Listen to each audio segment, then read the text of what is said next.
every one of us. And it is going to build that Viksit Bharat that we are all looking forward to. In my view, this is the core and fulcrum of the big change that we are all looking for. So my name is Narayan Ramaswamy. I'm a partner with KPMG. I had the privilege to be part of Ministry of Education's initiatives and activities. Was also part of the expert committee in NEP. So I'll share my perspectives on NEP. Feel free to stop at any point of time in case you have any questions. Otherwise, we have a question and answer session as well. It is very important that you all understand not just the policy, but the impact of policy as well. Like it happens in many policies, policies are more guidelines. It is up to us to make sure that we get the fullest benefit of it. Let me start by saying NEP is what they call a seminal.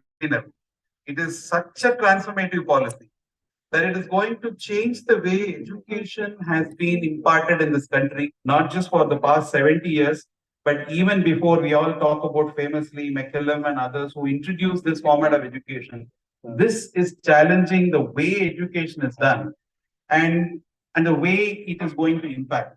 Right? I would start before I get into a slide deck on a very interesting conversation our Honorable Prime Minister had in one of his Man Ki Baat. There was a young boy who asked him, "What is NEP?"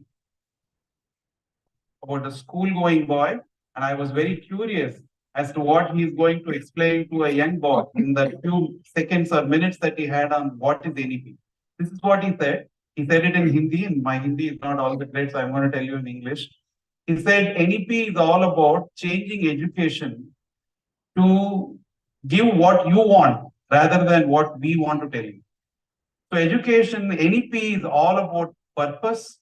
NEP is all about flexibility. NEP is all about efficiency and making sure that we get the best of education. With that, let me start with the deck. I thought before we get into how NEP is useful, very quick recap of what does NEP mean from a higher education perspective, right? First thing it says is multidisciplinary education. In this country, we were very proud, and rightfully so, of our IITs and IIMs, which are all monodisciplinary. And NEP breaks that and says you are a university only if you are multidisciplinary, and recommends promoting multidisciplinary education. Then it also says we have about 1,000 plus universities. We are the second largest number of, we have the second largest number of universities in the world, next only to US. We have overtaken even China on that. But they see this is not all. Our GER is about 28%, and we are aspiring to be 50%, which means we almost need to double the capacity of what we have. NEP gives guidelines saying there are 3 tiers of university. One is a very research-led central university. Second is the teaching universities. And third, a whole host of standalone degree granting institutions, autonomous colleges. There will be no affiliation to universities. This is a big change. There's a timeline of 2036 by which they say India will not have any college that is affiliated to a university. Why is this important? This affiliating college is a very old British concept. And can you believe we are the last country to follow it? Even Britain has abandoned it. Last country to abandon that is Bangladesh. India is the only country which is still following this affiliated college model, which means the colleges don't think they cannot innovate, they cannot bring in local practices. This is the most affiliating college. Institutional autonomy will be much larger. There will be a board of governance, and people who will be part of governing your colleges, which will be institutions going forward, and there will be heavy trust on technology, right? Open digital learning has been given to trust. Post-technically, all education which was not acknowledged before now has become a trust. Latest, if you follow certain conditions, UGC allows more than 40% of your education to be online. We're talking about increased public investment. Our aspiration is 6%. National Research Foundation has been formed. So for those of you who are doing research, especially natural sciences, there's a huge opportunity for research and grants coming from center, not only from government. We are also talking about a single regulator. There are even more actions that have happened. But a single regulator, which means there will be ease of regulation going forward. And it also talks talks about how foreign higher education institutions can come into India. NEP recommends top 100. Subsequently, there has been some relaxation. We are welcoming foreign universities to come into India. You can collaborate with them. You can get the benefit of whatever research and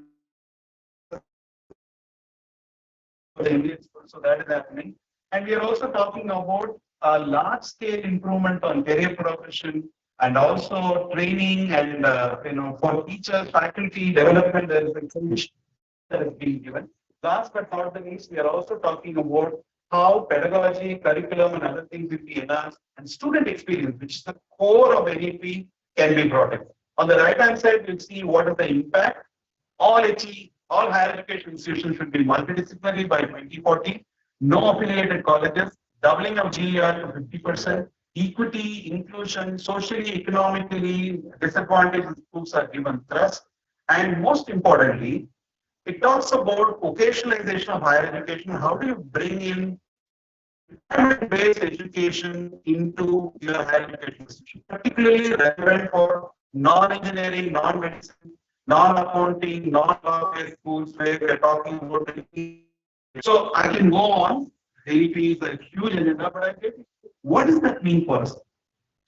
So this means that okay, I just put this as a crux of it, but we'll go on. I explained these things in the previous slide. What government done after that? So there is, many of you could know this, maybe I'm repeating what you say, but to highlight what National Education Policy has done, I'll take some time. National Skills Qualification Framework, NSQF says, it doesn't matter whether you are in Polytechnic, whether you are doing a humanities course, or whether you are doing an industry-led course. I'll come to you why you don't even need a university to get credit. National Skills Qualification Framework gives an assessment basis from 0 to 10, where you will know exactly where you are. Somewhere around 4 to 5 is your graduation. Even before graduation, you will have NSQF levels.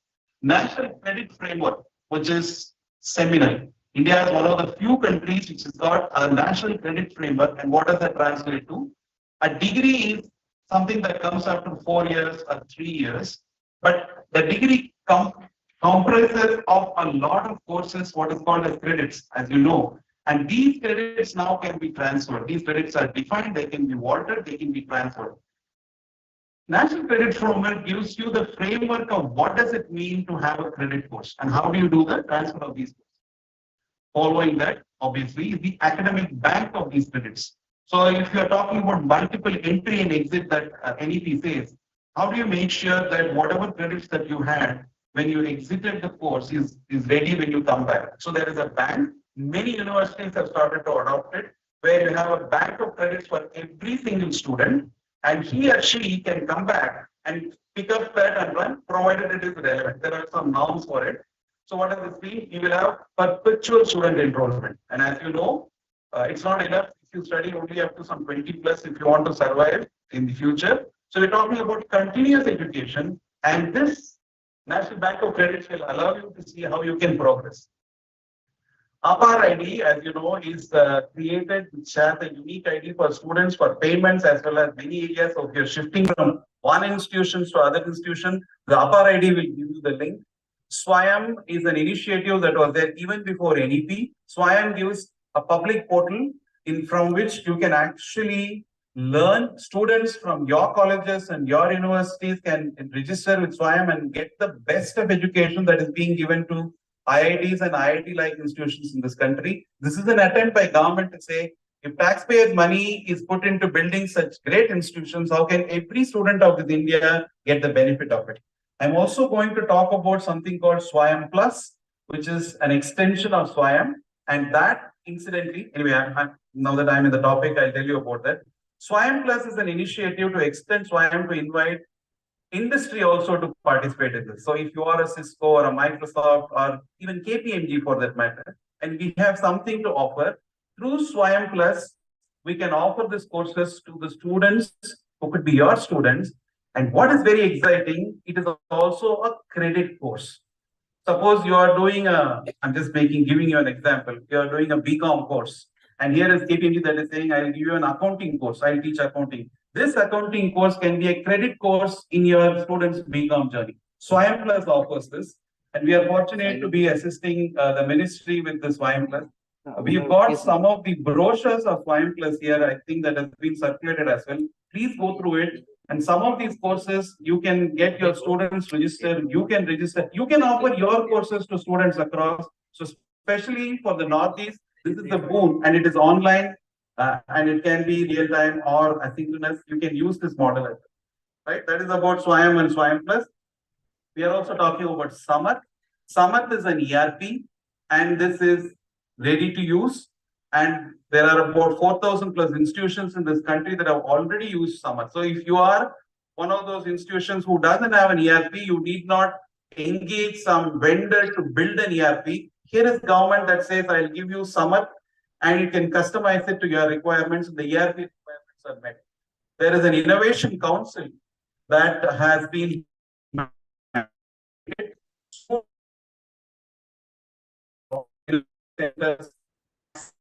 by which who are job seekers, encouraging ideas to become commercially, and I'm very happy to say that India is rapidly becoming the largest country for entrepreneurs, medium and small scale enterprises. So this is a great initiative around that. I talked about foreign higher education. There are two universities that have already come to India. Peking University and Wollongong University from Australia have already set up their centers. We are talking to a few of them, and we know a lot of well-meaning universities are looking at India as a campus. And look at it this way, in those countries, they are getting geriatric, they don't have students. And we have the other way, we have a lot of students and we want good institutions to come. So it's actually a win-win proposition, and this NEP that happened. Professors of practice is again a very forward-looking innovative mission. Gone are those days where educational institutions would be, if you are going to faculty in education institution, PhD is a must. Otherwise, you are not recognized as one of those forward faculties. That is gone. Professors of practice introduces people who are in industry, who are practicing, can actually come and teach without the necessary qualifications that are required for tenured academicians, and they'll have a growth path. What does this mean? Suddenly, you increase the ambit of who all can come and teach, and meaningfully, because they are bringing practices from the industry as well. Apprenticeship Act was amended in 2014 and then in 2016. Now we have an Apprenticeship Act that allows students to work when they study, and that's not all. They are even given a stipend for doing this. So apprentice-based and apprentice internship-based curriculums, graduate degrees are also going to happen, are happening as we speak. So why am I highlighting this? There is a notion that most of these initiatives will reach out only the engineering students and medicine students and law students and others. That's not the case. All that I said here are available for all of you who are in humanities, in commerce, in sciences, in linguistics, and related areas. And the way to every single student aware. So I'm going to talk about what are some of those things that you possibly like today evening, tomorrow. All the stuff like that will be great for looking at what I do, the question that you would have. So I just thought I'd spend the next few minutes on what are certain things that you can do tomorrow when you practice, right? And I mean, non-technical degrees, and you can learn a flexible multidisciplinary program. I'm giving you an example of how a joint MBA degree is launched by, look at IITs. IITs are now coming and saying, we want to get into areas that hitherto we were not doing, which could be commerce, which could be MBA and other things. These three institutions have got to get so combine forces with your own peers, and you can launch courses. Adoption of this APAR ID, which already more than 25 crore students have done, will help you bank your academic bank of credit. Suppose your student is not able to continue for all 3 years or 4 years as you go by for graduation degree. APAR ID along with academic bank of credits will help her or him to take break, come back and continue. ODL is happening in a big way.